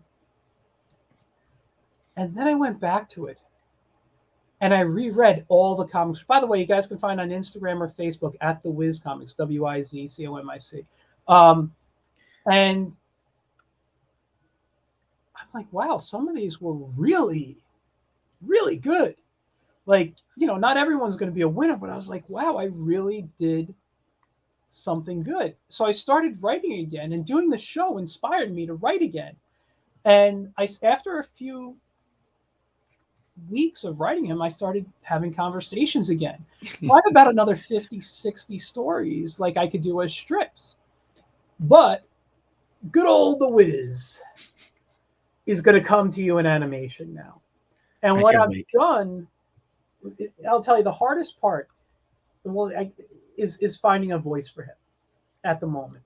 The hardest part is because I won't talk about what kind I had, but I told you back in June I had Yeah. surgery, and when I had the breathing tube pulled out, I hurt my voice. They hurt my voice, and which is why the show did not happen until the end of August again. Um, and I still don't have my voice back 100%. It's still kind of scratchy. It still strains a little bit. So I'm really waiting to get my voice back that I could do the Wiz. And the reason why I want to be able to voice the Wiz myself over having someone, because I'll hire someone to do other voices, but because I want the Wiz is me. but it's not my voice, and I know that. So I got to figure out how to do that. I'll any other character people can do. I don't care. I'll bring you in as a character. I don't care about that. What I Just care just about, just bring me as a meat loving alpha. Like, yo, yo, yo, you got that you meat? know. So you don't want to do my Count Dracula, who's a vampire who No, lives I in like the Florida. chocolate. It is very good. It's they got it there. Count. So yeah, that's actually he's become one of my favorite characters, and he was a lot of people's favorite character for a while too. He's a vampire. Instead of having fangs, he's got straws, and he drinks soda, and so he turns into a giant bottle of soda with bat wings, and so he's become a lot of people's favorite character, as well as my character Nick the Gnome Ninja, and everything's spelt with a G, and in front of it a silent G. And I just don't know if I can translate him over enough because a lot of the jokes are wordplay on his name, and I don't know if I could translate him over into animation as well as into comics. So I'm working. So those are like my difficulties right now. There's one person who she's a voice actress, a cosplayer. It's been amazing to get to know her. Uh, who I would actually have voice Micah from the first chapter. And if I ever get when I get the opportunity to get to turn this into an animation, I would love to approach her to voice that character. Anybody want to give a shout out to? Maybe get a short. Amy Davis, Okay. and she also has her cosplay Instagram called Amy's Taco. And it's like, yeah, you remember we interviewed her and she was like, yeah, I like to voice male characters. And I was like, dude, it's, and she did a little skit where she was voicing Gohan. I was like, that's young Micah. That is him. Yeah. That's the voice for the She character. she used to be on a podcast years ago. God, what was it called? That's how I met her years ago. Like she probably doesn't remember who I am now, but my friend, who it's weird. He was an old student of mine, and he graduated, and then we started seeing each other at cons. We became very friendly. He used to do the podcast, the Snarky Geeks, I believe she used to be part of. I don't know. You ask her about that. I believe that was the podcast she was on. I don't know if they still do that show or not, but it I was know called this. she's been doing a lot of stuff. I've been paying attention to her work. I know she was helping with the kids show and that was on YouTube. And I know that she had done I believe some voice work for someone was trying to come up with a fighting game. So I was like, dude, you just like I think it's a matter of time when she gets like the gig that's going to like get her up there. I believe she has the caliber of actually being someone hired from Funimation and all that to actually Yeah, voice characters and everything. I love being surrounded by creative people because like for me I feel like I see so many talented people. I'm like, you need to be here, you need to be here, you need to be there. And it inspires me. That's why yeah, when we did Imbion Con, it's the reason we didn't do it this year, the virtual show, is that we didn't want to do a show that was half-assed. And I'm yeah, sorry if we didn't want to do a show that was half because we felt like it was a disservice to the creators and the fans.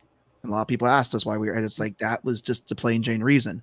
yeah, And to be quite honest, a lot of us were burnt down. We were focusing a lot on the show and we weren't doing a lot of content. And if we're going to do a show, we want to make sure 100% is 110. So that this way, the fans in attendance, whether it be in person or virtual, are mhm, enjoying the show. And when we meet by fans, we also mean the creators who help us. Like when you yeah, help us, like we want to make sure everyone is having a great time at the show. We want to make sure everyone's getting the connections. We want to make sure everyone is. It's just that we wanted to deliver something, whether it was virtual or in person, that you want to be there.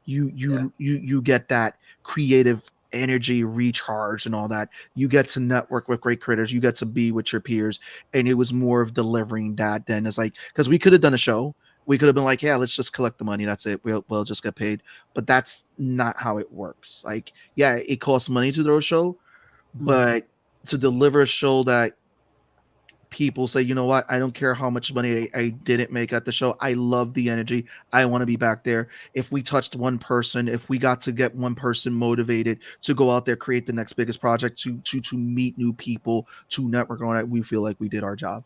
but we knew that we weren't going to be 110% this year, and it was like, yeah, we just have to skip it. And will the show eventually come back? I always talk with Hutch like, yeah, maybe we'll bring it back 100, or we may rebrand it like a D23 to showcase a lot of the projects that are out there that are being missed.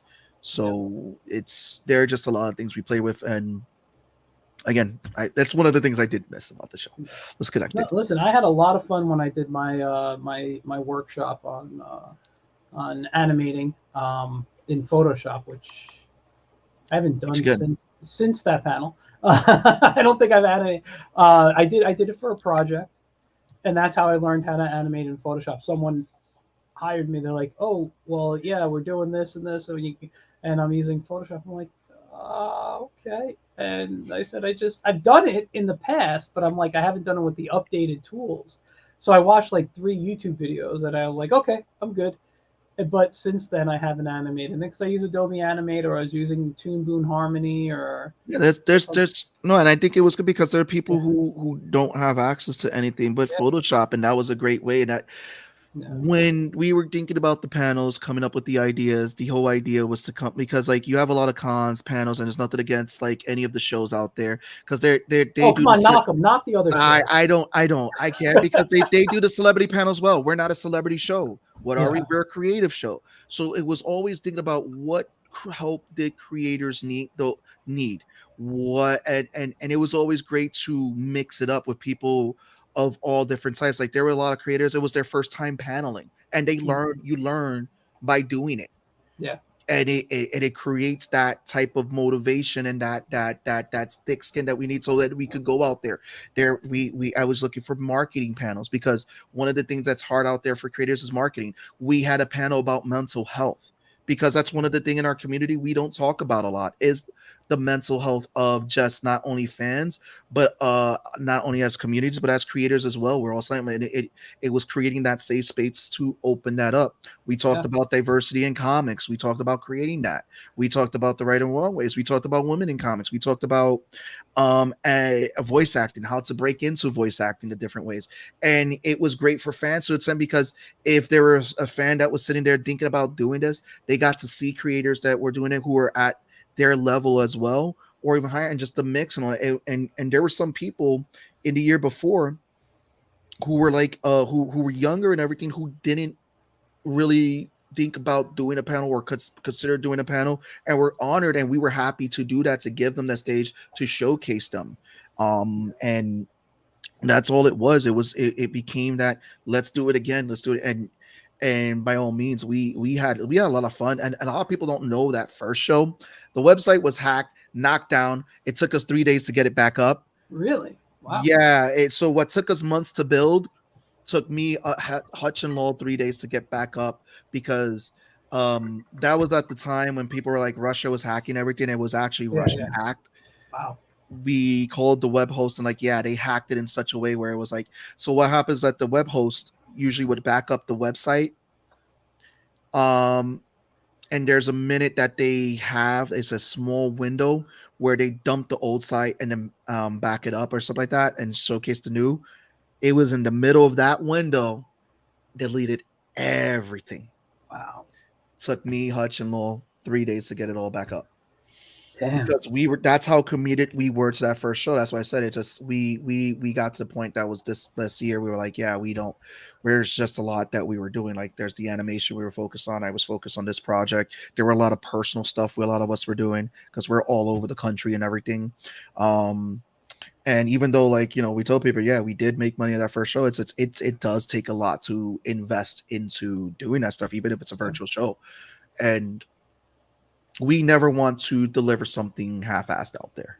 We yeah, want to deliver something that everyone can enjoy. And it's the same thing with the works that we're doing. We want to make sure we're giving, like, I'm seeing a lot of the concept art for the Medusa's Cascade animation. mhm. Where it started, where it is now is just, bro, there is some beautiful stuff that's in the works that when it drops, people are gonna be like mind blown. And I'm just Well, I'm looking forward to, first of all, the animation coming out, but I'm a big fan of concept art. So you guys got better be putting together a book of the art of Medusa's Cascade, Oh, there's a And lot of concept art coming out for Concrete Combat, Medusa's Cascade. It's coming. It's already been. That's already the marketing tool right there. It's like you're going to see the concept art, I'm and not talking seeing it. I want a book. I want to be able to purchase a book or maybe get a free copy. I don't know. And see, but I want. Listen, dude. I can't take off my headphones and walk around. But I look over there. I got the art. I got the art of D&D over there. I got the Legend of Zelda art. I got the art of Blizzard. I come back here. I got a bunch of art of Disney books. Art of God, what is that company? listen, Uh, like all you name it. I have the art of books. Got the art of Cuphead, the art of the Ninja Turtles. Um, what else am I seeing here? Oh God, I can't even tell you. They're just all over the place. I just live for the art of books. no, I think there's some of the I best know stuff what you out there. mean. I have some, and the concepts that are going to be captured from all the creators that have been working on the project, Phil, Hutch, because Hutch has been a beast, and the stuff that's going to come out, it's eventually going to be put into a book. It's Yeah. just I know right now is that the whole goal is to get the first pilot out, get it out there for people to see, and then that's when all that stuff is going to come up. Because when that art book drops, you're going to be like, I need to, and even seeing the concepts for the character I get to play, Mhm. and everybody else's characters, like Tone, and Law's characters, seeing their concepts, I'm like, wow, it's just a beautiful fantasy world that they've been building. That's fantastic. And Tommy's excited because he's getting to see it after putting together this whole campaign and everything. Now getting to see all the art. He loves getting the artwork. Is the campaign officially over? No, it's still going. Still going on? I'll be honest. I haven't had a chance to catch up. I've listened Well, because you had the podcast, and I've listened to a few of them. I'm behind on a lot of podcasts, a lot, especially my friends' stuff, because I feel bad. But there's everybody puts something out these days, and it's like, what do I listen to? When do I listen to it? And right now, it's a lot of the stuff I'm listening to is not just entertainment value; it is business value. I'm listening to more stuff on the marketing and things that I'm not that I don't know marketing, but the stuff that I'm a little weaker in my business knowledge, um, you know, and learning sites that I haven't learned about or apps and things. And so I've been focused that I've been so behind. And actually, before my surgery, I was sick. Didn't realize I was sick. So I wasn't doing stuff except just being tired and wanting to sleep. So it's a lot of catch up that I'm going to be playing one day. But right well, now, it's focusing on business. I think the great because they've been talking. There's most likely going to be a recap series that's going to recap because it's a lot of episodes that are out. Hmm. But it's going to be Tommy's going to record a recap series that's going to give a synopsis of like a breakdown of some of the episodes so that this way, because those first few episodes, to be honest, they're a little bit of a slog because we were still learning and doing a lot of the stuff. But Yeah. as we started to go, it built. Like this past Saturday, Tone delivered a beautiful recap as his character because we get to do recap with a lot with our characters, but Mhm. there's just so much that when the rest of the content drops, it's like there's just so much going on with that podcast. I think Yeah. we started it in 2020 of February. There's going to be like almost 100 episodes out, Mhm. and the campaign is still going. Listen, that's a good D&D Yeah, campaign. it is. That's listen. I've played campaigns. I've never played a campaign that lasted that long. But um, usually it's a couple of months I play for. I sometimes I do one shots, but last time I'll be honest, last time I played, it was during the pandemic. I think like 2021 last year maybe, and I was actually getting paid to DM for a library. And I'm like, I haven't I played remember. since then. Yeah, I was like, I'm a professional DM now. Like it's geeking out, man. But yeah, no, it's like I miss playing. I just want to get a game of a couple of like 5 people. We what we gotta do? I gotta talk to someone, get you, Alex, me, and some of the guys that we just do a random one shot game and have fun with it. Yeah. But I could tell you this is like during this time playing the Medusa's Cascade, there was another game we were playing that was chronological with the story. It was like a prequel story. That one had a beginning and an ending, and that one had an emotional ending. And when this campaign for the Medusa's Cascade finally ends, it's most likely going to be a very emotional moment because of the fact is that we had started in February of 2020 when we all were able to meet in person. We kept the game going during the pandemic, Mhm. and I know that religiously we've all been showing up, and when it ends, it's it's going to be mind-boggling because it's like I don't know. It's we know that there is an ending. It's going to happen, but it's just when it happens. I don't know if any of us as players who've helped contributed building that world are ready for it because we've been playing these characters for quite some time, putting Yeah. all of our all in these characters and meeting religiously on a Saturday night to do it like we do every 2 Saturdays, Mhm. and helping build like the side campaigns and everything. It's like wow, when the dust settles, it's like geez, like damn, we really it's and I know Tommy's going to be definitely feeling very accomplished. He's already planning the next campaign too, to ready to reel some of us back in. But Wow. it's yeah. I mean, it's if you've played a campaign, if anybody's played D&D out there, um, and depending how long you know that when you invest in a character, it gets emotional to see that character's end. But it's like we've been in there, man. It's for wow. It's like shit. Yeah. Damn. Yeah. No, it's dude. Listen, I it is my favorite game. I played video games. I suck at most video games. I don't care I that do I too. suck at them. I've always found the interaction with D&D more fun than anything. Listen, I love a good game of chess.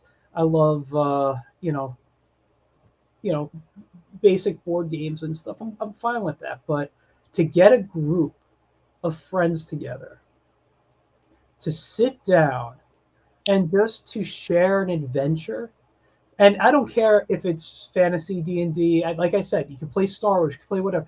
As long as you're sitting down and just on an adventure together and trying to really solve a puzzle of some sort. And it's not just you trying to think about it, but other people contributing and giving ideas that are either going to help you or screw you up.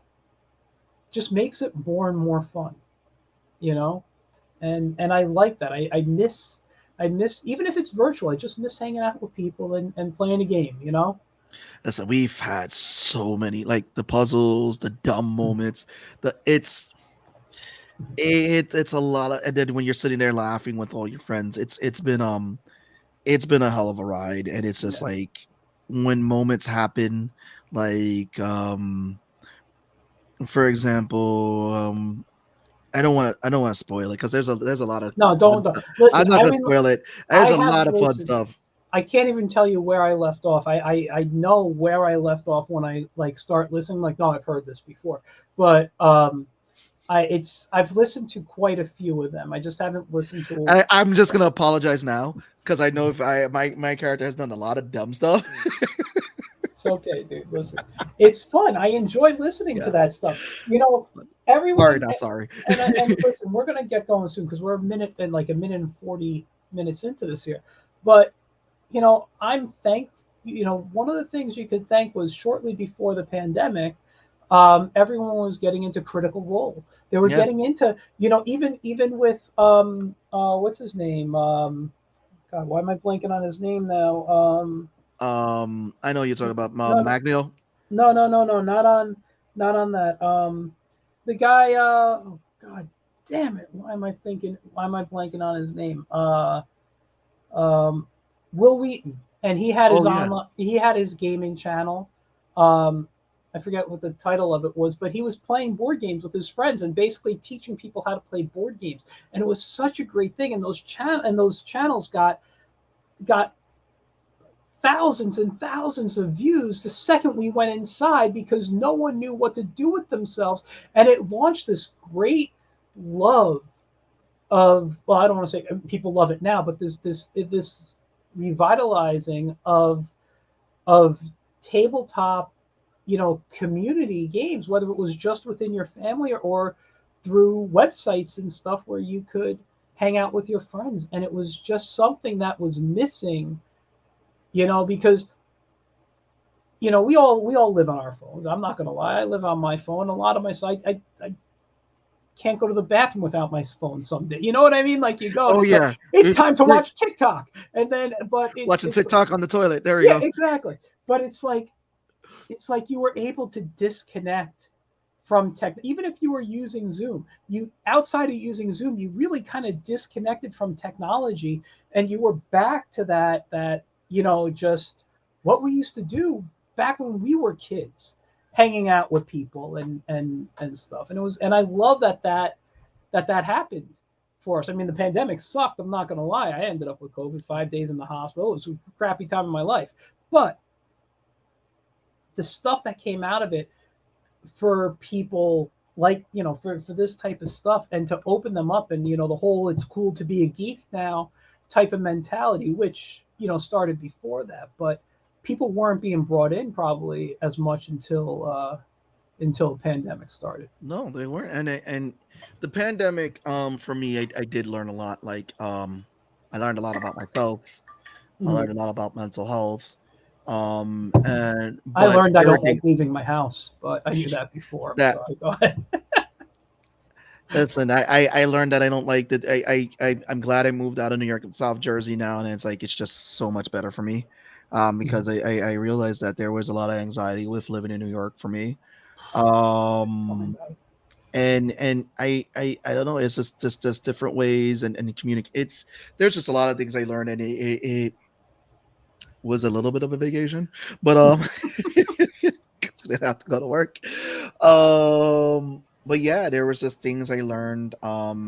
I learned how I was approaching conventions when I couldn't go to conventions. I think it because I was supposed to do Awesome Con again that year, Yeah, and if I had done it, dude, I was gonna be so broke. I'll be honest, and I would have really broke my bank a lot because it's like I was spending more doing shows, doing the fan, and that's why I was talking about the fan art, and that's why I was like, you know what? If I'm gonna do shows and be broke, I'd rather be broke with supporting my stuff. yeah. That's the thing. Like when I said, hey, you know what, I'm gonna go focus on animation. I knew that's going to be a bit more expensive. It's going to be more time consuming. It's going to be doing stuff, but it's what I've always wanted to do, and I don't I don't, even though I got a few freelance gigs right now, and I do have a day job as well, and I'm like I could focus on my day job, and when I'm not doing that, it's why do I need to really take the freelance work anymore? Unless I want it, it's really about me building my stuff. It's really about creating my work, my brand, the stuff that I've been wanting to bring to the world for years.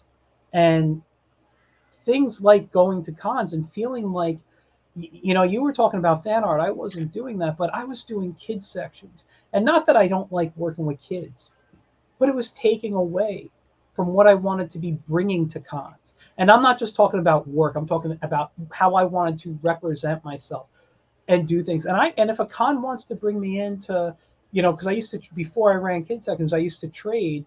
Give me a table, I'll do a panel or I'll do a workshop for you for free, one a day. I don't care. 2 day show, I'll do two. I'll do two, one each day. But when it became all about the kids sections, it was totally different for me, and it took away from Michael the artist, and my education background took over, and I'm like, yeah, I enjoy this, but it's not what I want to be doing at shows, Yeah, you know? And it's not how I want. I'd rather pay money and be an artist alley, or I'd actually prefer to trade for a free table. But I'd rather be in an artist alley these days than I would in a kids section, and not because I don't want to work with kids or teach them how to draw, but I want to sell my products. And being in a kids section, that rarely happens. When you're in a kids section, you're there and you're teaching, or you're kind of almost babysitter like, and Yeah, I mean, that's not what I want to do.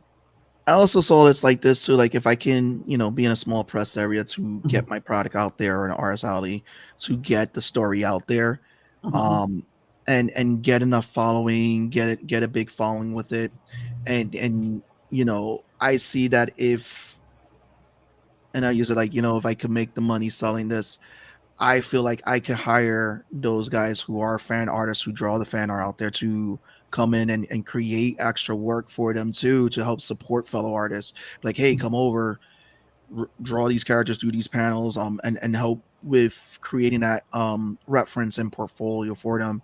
I mean, so that's I mean, if I could afford someone to help come in as being an artist to come in and help with the Yeah, artwork with it, I would definitely do it.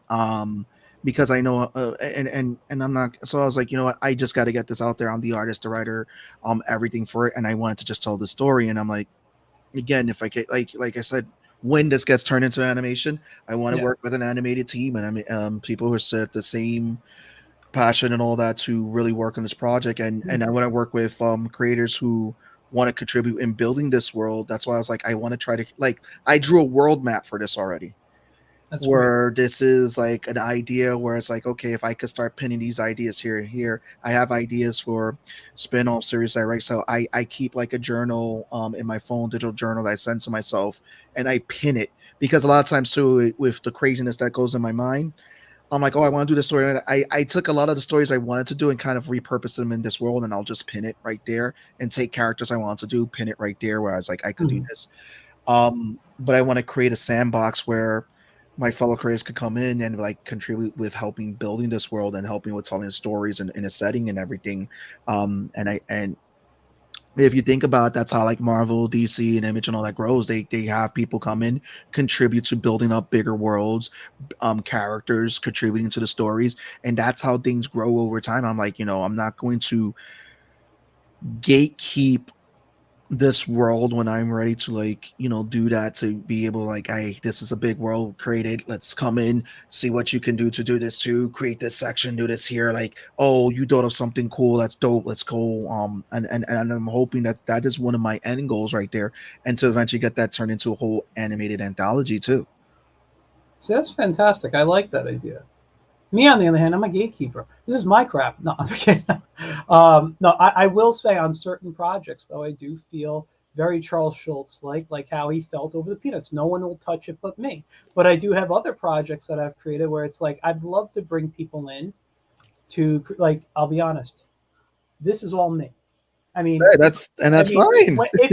if I'm doing the comic strip will always be just me. That's my rule. Animation, I'll always, you know, take help. I don't care about that. But like I have other stories that I've written that I want as comics that I don't ever want to draw. And it's like I just want to find someone. And the thing is, two things. One, I don't have the money, but two, I haven't found someone that I think would do justice to the story, because once I find someone who I think will do justice to the story, I'll be happy to look around for the money. Um, I'm not one of those people who want to post in those Facebook groups or wherever and say, "Hey, listen, got a great idea. It's a great story. Payment will come after you've drawn 150 pages, of course, and I sell it." No, I don't want to be that guy because No. number one, I don't need to be bashed, but number two, I don't work for free. I wouldn't expect someone else to. You know, and I'll tell you right now, with the animation stuff, I have friends I'm like in the process of talking with in a bartering system way because I don't have the cash right now. But I'll be like, listen, you help me out with some backgrounds. I could do a logo design for you. I can throw you some work, or you can give me something. I'll design your characters, or something along those lines. Like I have agreements going on, but it's only if your schedule allows. I'm not asking Hmm. you to do stuff, and if they're willing to help me out, absolutely, I'll take the help, and I will return it in any way I can. But I know drawing a background that could take you an hour or 2 hours to draw is nothing compared to a 150-page comic book that's broken up into, anywhere from It's one to nine panels a page. You know, so and that's one of my things too. I because the way I do the storytelling, I'm more focused on the camera, so some of my panels end up being large, but it's because I just have this visual of the shot, but it's like I and again I give and anybody who needs a letterer, definitely George Medina is worth every penny. Definitely, if you ever need a letterer, yeah. hire George. He's awesome. Treat your work with the with respect and everything. He gets it a lot of love. So shout out to And George. let me just give a shout out to George too. I asked him, because of his work that I have seen, I asked him to write a comic for me, and he said he would get to it at a certain point. I got sick shortly around the time we started talking about it, and when he was back from like vacation and all this stuff, and he was like, "Yeah, give me a week or so, I could start working on it." I said, "No." I said, "I want to turn it into an animated short now." And it's very much in the vein of an old Disney cartoon, like a Ducktales or Tailspin type of stuff that he and I are huge fans of, Oh yeah, and that when his by the way, The Adventures of Wonder Duck, guys, if you can find his book, just look it up, The Adventures of Wonder Duck. It is a it's fantastic a comic. great comic to have Oh in your my god, collection. yes, yes, amazing. Um, and you know, when I read that, now I haven't read the whole thing. I only read the first issue, and I donated to his Kickstarter he had, so I should be getting whenever he starts giving out the digital copies. I should be getting that, um, and I'm excited to read it. But just reading that first issue I made me want to work with him on a project, and he has never written animation before, so I'm going to talk to him one day about how to write animation properly, and I told him, I said, you just need to write an 8-minute cartoon. That's it. I'm not going. It's going to take me not this year to do, but I want to start prepping it this year, towards closer to the end of the year. My goal is to get the Wiz, this guy, guys, right here, done, and not completed, but like a few shorts with him this year. That's my goal. But I want to get the idea, that I gave him a concept for a story.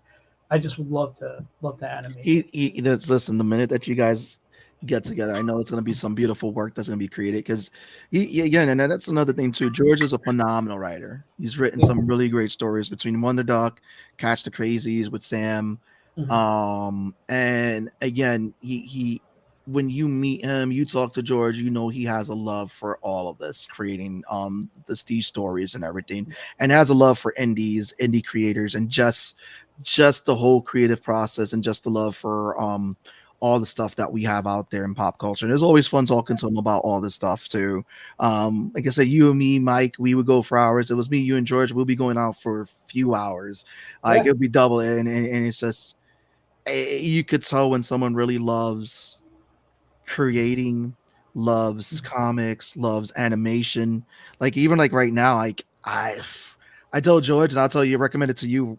Love animation, watch Cyberpunk Edge Runners. It's beautiful animation by That's Studio on Trigger that's on Netflix, right? on Netflix. A Yeah, it's on beautiful my list. I haven't watched it. It's on my list. that animation created a resurgence for the game that had a really crappy debut that so many people waited for and had so many bugs. It Studio Trigger always does a beautiful story. They give you a beginning, middle, end, then beginning, middle, end, because they give you like two kind of stories in one, like kind of like a play in act one, act two, and all that, which is always beautiful. And it was, and I loved a lot of the character concepts and a lot of the characters. And it's funny too because as I'm watching, I was like, oh, this feels. I see it inspires my story, but at the same time, I was like, I feel like I did this, but it's like at the I it's just funny. We all borrow from the same the tool, but it's just so beautifully done. I just put in one of my. I've sat down. I've watched it twice. That's I awesome. love it so much. That's like I said, it's on my list to check out. Um, yeah, we're gonna wrap up in one second because we're almost at the 2 hour mark. But I just want to say, You don't want to go for I three? No, listen. just I've like no, done it. I've done it. no. Just like You, you know you I will get yelled at. No. you know Andrew Frank Rodriguez, right? Yes. Of course, Andrew and I went for almost 4 hours. I think like it was like 3 hours and 45 minutes on our show. when he came Well, on with time that. flies by when you're having fun, Yeah, man. That's it. exactly. But I just wanna say there's a lot of great animation out there. I am I haven't seen it all. I will never see it all. But thank God for streaming services because I get to put them in a library for me to get to one day. And Get to one day or forget about it. listen, it's funny. I tell people all the time I have HBO Max, Netflix, Amazon Prime, Hulu, and I pay for the Boomerang app, which is all old like Hanna Barbera and Looney Tune cartoon stuff, old Cartoon Network stuff.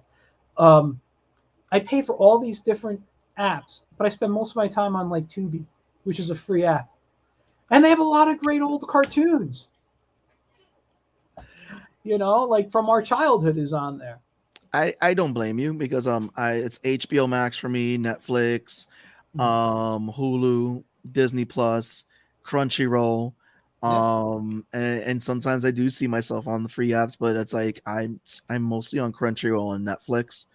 And when Disney has a new show, I mean, again, I am on Disney Plus a lot, but HBO's been more for House of Thrones. I haven't seen that yet either, but I was never a Game of Thrones fan, so. Well, this story has a beginning, middle, and end, so thank Mhm. God. Well, I'm sure. Listen, if we wanted, you just opened up the can of worms that I could go complain for the next hour for. Um, but we'll save that for another Let's save show. it for another show. We'll just bring you You're on. saving it for when you're a guest on my show. Bring me on nerds of the round. Let me complain about. Just say, listen, this is going to be, and part of my French, guys, because I don't curse on here. This is going to be a bitch fest. I'm just going to come on Oh, you're and gonna have fun with Val. She's a big fan of it. And again, Val is a big. I love Val. She brings What's great about the nerds team is that everyone brings something of their personality to the table, which it's all nerd love. yes. It's all nerd because I still remember back in the day being in high school, appreciating the fact of getting the Wizard magazine when they did the fan casting, but now seeing Mm, this stuff actually being made. I'm glad we have stuff that we can complain about now, but at the mm, same time, I'm just glad that it's being made because years ago, like we said earlier, there was no budget for it. It wasn't being made, and studios were passing up because they want the next gangster flick, they want the next this, they want the next that, and I feel what Marvel did, and it wasn't just Marvel because some of the DC movies showcased it too, like with Joker and the Batman, which were really great. Because DC has credit with some of it, a lot of the movies I miss, but we won't get into that. But I really feel what Kevin Feige did when he took the reins of the MCU studios, he got to break open something, and the same thing too. A lot of people don't give the CW Arrowverse shows a lot of credit.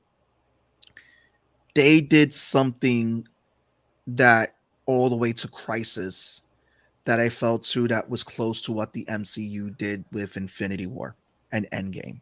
okay. And you're getting the same thing in the Arrowverse right now, where a lot of people feel like it got lost after Crisis because I feel like because DC didn't have a plan for anything after Crisis, but you're starting to see them kind of mold up with like the release of Superman and the fact that David Ramsey, who played Diggle, is bringing up the reins of trying to remold the Arrowverse DC shows for to get it back to its glory and all that. And those and again, it's a great time to be a comic book fan, geek, everything because Mm, this stuff back in the 90s, the 80s, and all that, like you saw it in Stranger Things.